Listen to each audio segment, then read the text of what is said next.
In my first year, I received an email stating that I was eligible for Achievement or Social Enrichment Scholarship. I was immediately attracted to the social enrichment. Volunteering was part of my life before I came to university.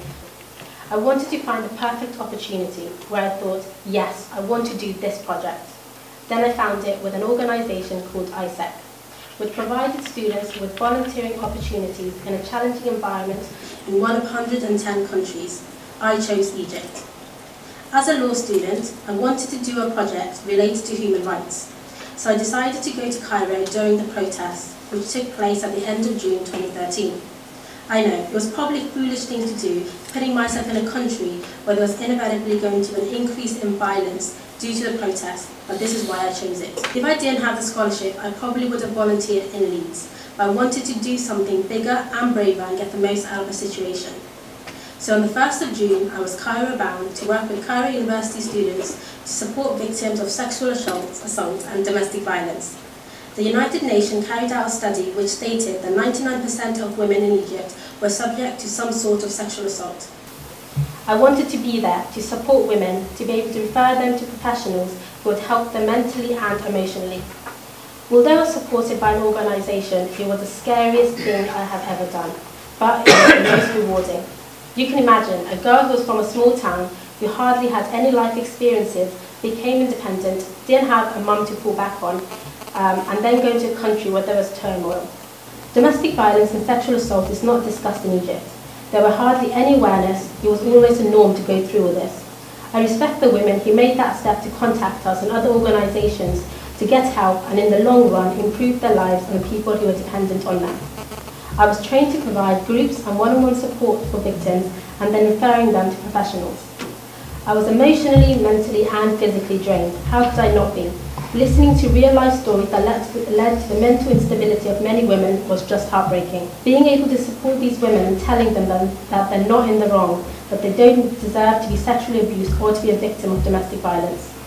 I was able to give them hope and build up their self-confidence by referring them to professionals who made sure that they received some kind of closure psychologically and medically. Being part of this was the most rewarding thing that I could have ever done. Let me give you an example of one of the victims that approached me. Her name was Mariam. Her parents arranged her marriage with this man called Kareem. The first year of the marriage was perfect in her eyes, but then they moved away from his family to a different town. This is where her life changed in the worst possible way.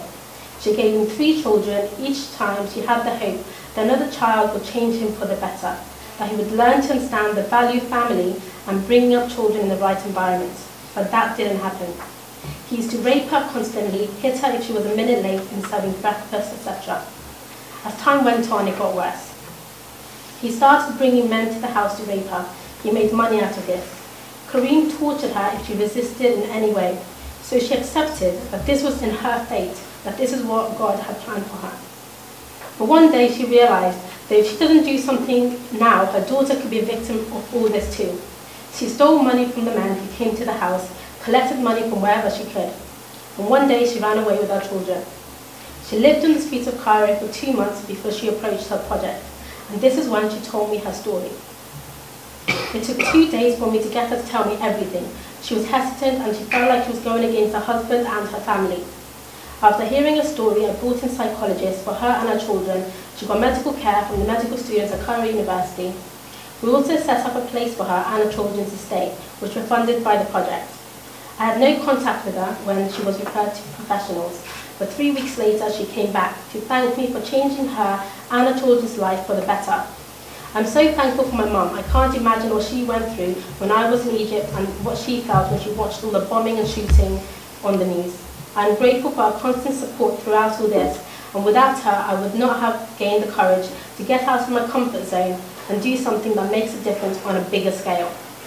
So after Egypt, I became a volunteer at Together for Women's Project in Leeds at the beginning of my 2nd year, where I support women by listening to their stories and advising them on what the next step should be and what kind of support groups they can join to gain help or improve some kind of skill. I will be continuing to volunteer with this organisation next university year. Also, I'm travelling to India in August for 3 weeks as I got accepted for an internship at a law firm in Delhi.